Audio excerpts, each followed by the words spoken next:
Şöyle.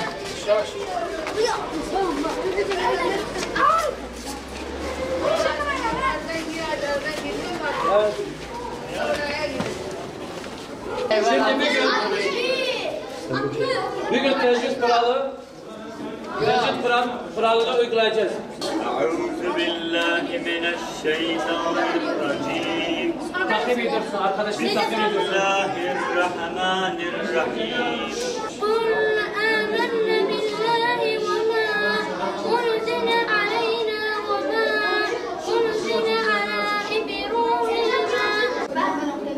Okuyabilirsin. 5. ders baştan okuyabilirsin. Devam et. Aferin. Okuyalım. Ben söyleyeceğim sonra siz de benden sonra tekrar edin. Kefere. Me'ake.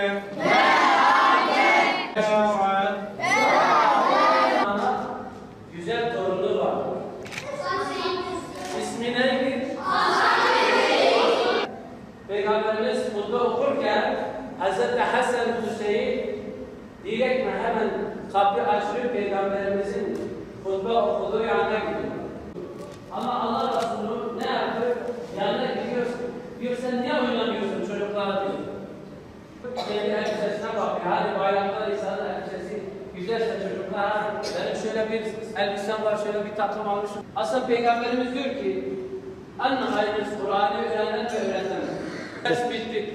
Ders bitti. Şu anda teneffüse çıkalım çocuklar.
Ye cüzülü bağ cüzülü da ne çıktı?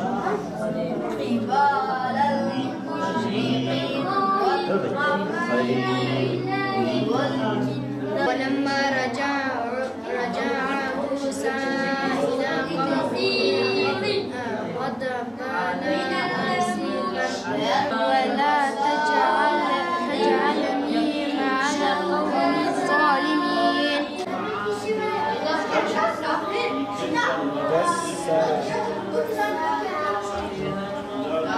Kur'an-ı Medine ne olur?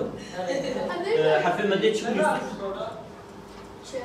Harfi bu değişkirliği, bu değişkirliği. Sadece alif vav yetti.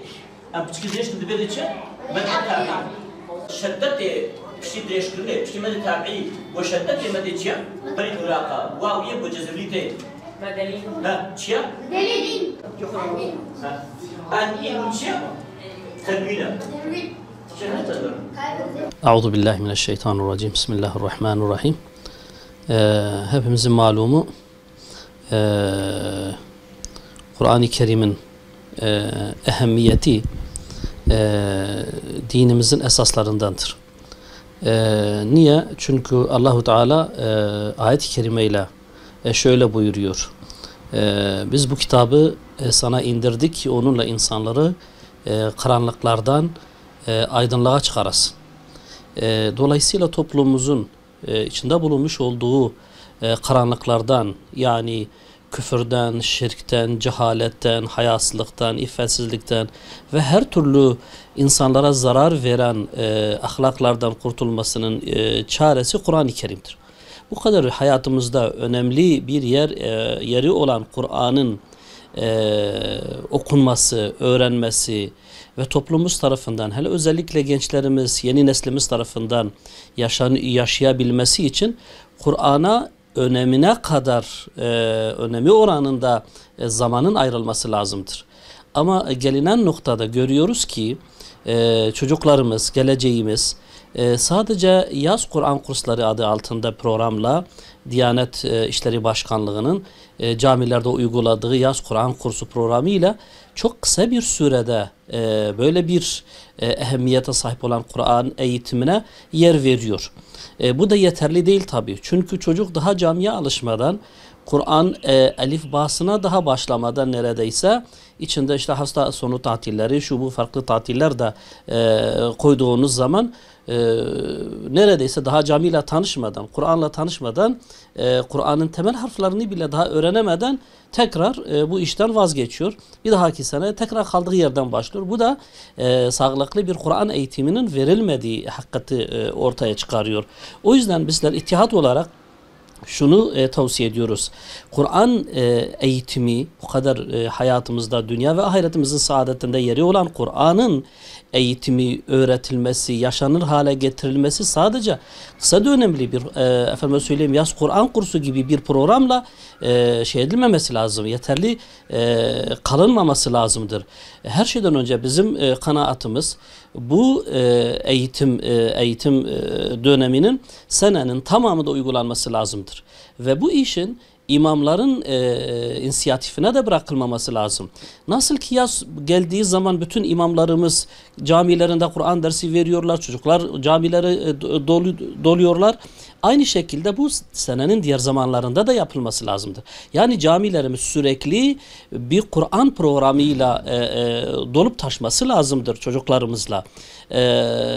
Ve bu aynı şekilde bununla beraber sadece İmam Hatip'le de yetinilmemeli. Çocuklarımıza dinimizin temeli olan ve Allahu Teala ile muhatabımız olan Kur'an'ın bütün okullarda hatta çocuk daha ilkokula başladığı gibi o dönemde Kur'an dersiyle tanışması lazımdır. Yani biz şahsen şunu öneriyoruz. Diyoruz ki Kur'an dersi ilkokulda çocuklar ilkokula başladığı gibi Kur'an dersiyle tanışması lazım.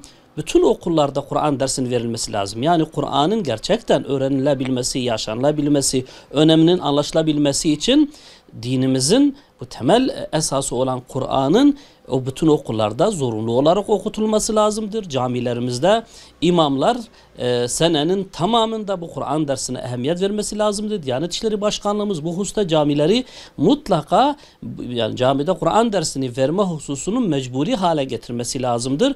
Bununla beraber elbette ki ailelerimizin bilinçlendirilmesi lazımdır. Anne babaların bilinçlendirilmesi lazımdır. Devlet Kur'an okumayı teşvik etmesi lazımdır, sevdirmesi lazımdır. Ailelere bu bilincin verilmesi lazımdır.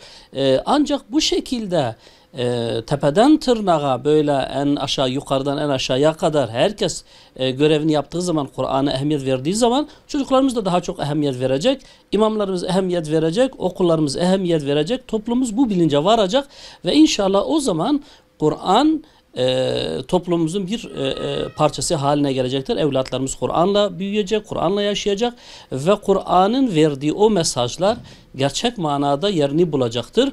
Toplum ıslah olacaktır. Toplum karanlıklardan kurtulacaktır.